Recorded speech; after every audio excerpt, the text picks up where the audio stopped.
السلام عليكم ورحمة الله وبركاته. الحمد لله الذي علم القرآن خلق الإنسان علمه البيان والصلاة والسلام على خير الأنام نبينا وسيدنا وحبيبنا محمد وعلى آله وصحبه أجمعين. صلوا على رسول الله. اللهم صل وسلم وبارك على سيدنا محمد. اللهم اجعلنا ممن صام وقام رمضان إيمانا واحتسابا حتى يغفر له ما تقدم من ذنبه وما تأخر يا رب العالمين. اللهم اجعلنا منهم. May Allah make us from Ahl Ramadan. There is an ayah, a very beautiful and powerful ayah in the Quran at the end of the third juz' in the Madani Mus'haf.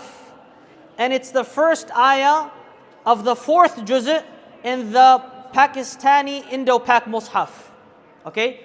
So it's the end of our Mus'haf, the Madani one, third juz', and the Indo-Pak one, which I memorized the Quran in, the beginning of the fourth juz'. And if you notice, it's on the top of the page. Interestingly, it's on the top of the page. On the left side, لَن تَنَالُوا الْبِرَّ. Shh. If we can please have some quiet. لَن تَنَالُوا الْبِرَّ حَتَّى تُنْفِقُوا مِمَّا تُحِبُّونَ وَمَا تُنْفِقُوا مِنْ شَيْءٍ فَإِنَّ اللَّهَ بِهِ عَلِيمٌ. I said this ayah, people think immediately it's a fundraiser. It's not a fundraiser. I promise you. لَن تَنَالُوا الْبِرَّ. You will never achieve true righteousness. اللهم اجعلنا من الأبرار. You will never achieve true righteousness حتى until تنفقوا, until you give and spend مما تحبون, from what you love.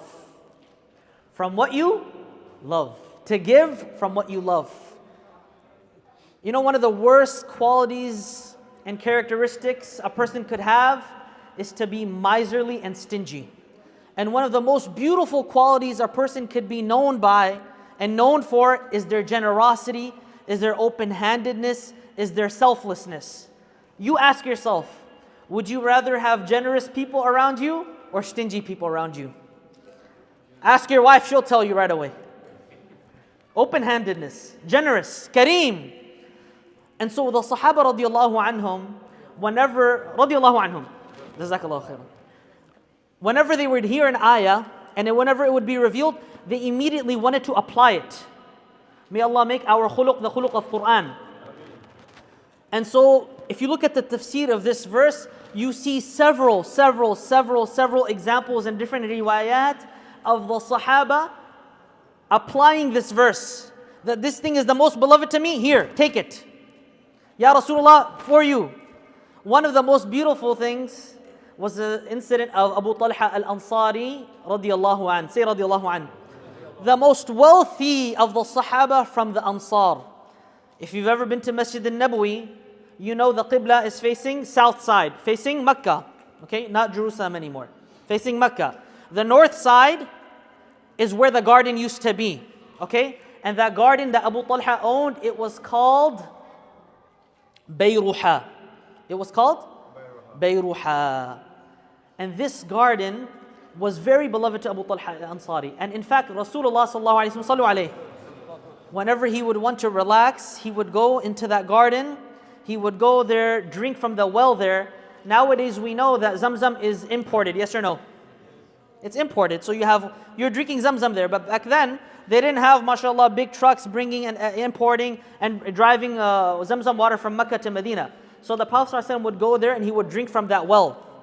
That's why you know in Medina, there's many wells that are well known. Yes or no? If you've ever been for Umrah and they go for the ziyarat, why? Because the Prophet ﷺ was going to these wells and he was putting his saliva in there, and he ﷺ was putting the barakah Muhammadiyah in there so that the Sahaba would be used to the wells there.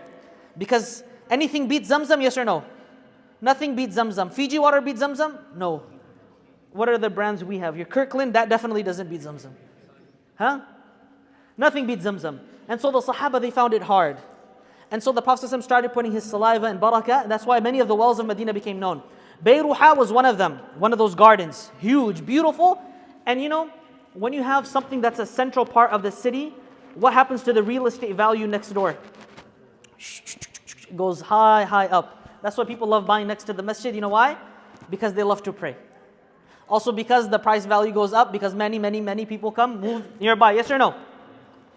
And so, Abu Talha al-Ansari, when he heard this verse, he comes to Rasulullah sallallahu alaihi wasallam, Ya Rasulullah, this garden of mine, Bayruha, is the most beloved wealth that I have. I want to give it for you, Ya Rasulullah. I want to give it in the path of Allah. And the Prophet sallallahu alaihi wasallam, he said, Bakhin bakh. What a great investment. And look at the Sahaba radiallahu anhum. They didn't look to invest just in the dunya. They thought of the afterlife.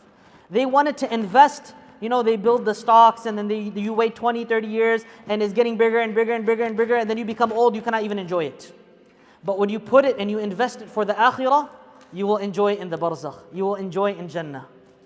And so look at the Sahaba radiallahu anhum, how they used to hear an ayah and they would immediately want to apply it.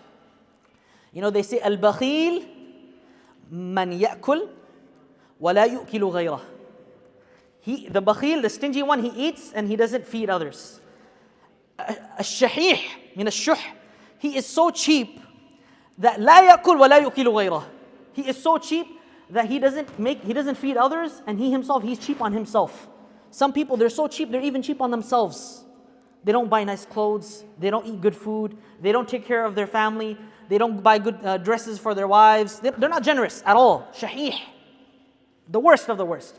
And then you have the one who has the quality of as-sakha, sakhi.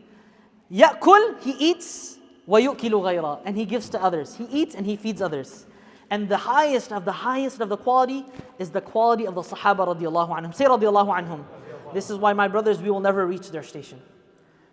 Al-Jawad, Al-Jud, Alladhi yu'kilu ghayrahu, the one who feeds others, wa la ya'kul.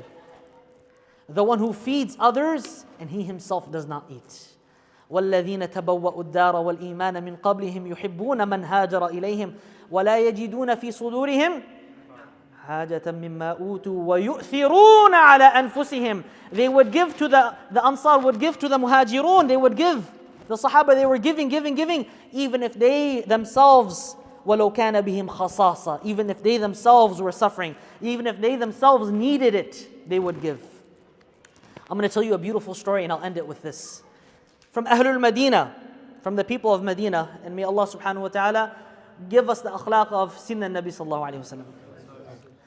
The neighbors of Rasulullah. So there was a rich, very, very wealthy man, okay? Older in age, he had kidney failure, okay? He had kidney failure. And so he was looking for a kidney transplant. And of course, not everyone, it's very hard to find. I'm sure all the doctors can comment on this. And we know this family, okay? The grandchildren are still alive in Medina. So he was prepared to give a large lump sum of money for anyone that would give him a replacement kidney. Anyone. He's thinking about his life.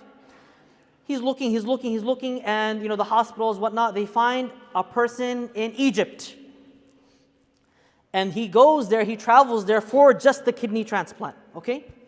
And when he goes there, and he goes to the hospital, and they're preparing for the operation, which would happen the day later, and they're talking to him, he says, I want to meet the person that I'm going to get their kidney. They said, no, there's no need, there's no need for that. No, he said, I'm insisting.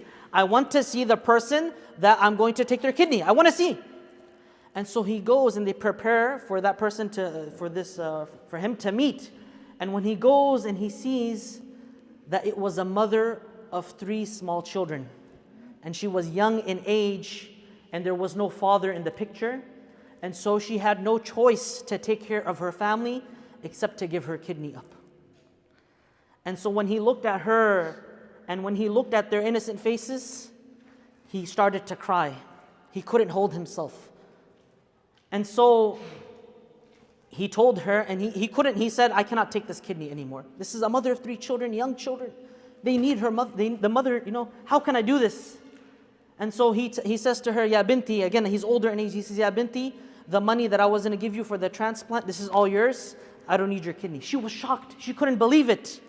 She couldn't believe it. And so the day after, subhanallah, and this is a true story, I'm telling you of the family that we know in Medina. The next day, they checked his kidney, perfectly fine. Allahu Akbar. Subhanallah. The Prophet sallallahu alaihi wasallam, sallu alayhi, dawu mardakum bis sadaqah. Treat your sick with sadaqah. Anfiq ma fil jayb. Whatever is in the pocket, don't think about it. Ya'tika ma fil ghayb. Whatever is in the unseen world will come to you. Be generous. This is the month of generosity. Not generous to the masjid, generous to your family, generous to poor people, generous to orphans, generous to those that you are sponsoring in Africa, generous to those that you are sponsoring in India, wherever, but be generous. This is the month of generosity. Remember that what you do now is an investment for the next world. We ask Allah subhanahu wa ta'ala that when we meet the next world, that we meet it with beautiful gardens, that we meet it with beautiful palaces, Ya Rabbil Alameen. اللهم زين أخلاقنا بأخلاق القرآن وصلى اللهم على سيدنا ونبينا وحبيبنا محمد وعلى آله وصحبه أجمعين.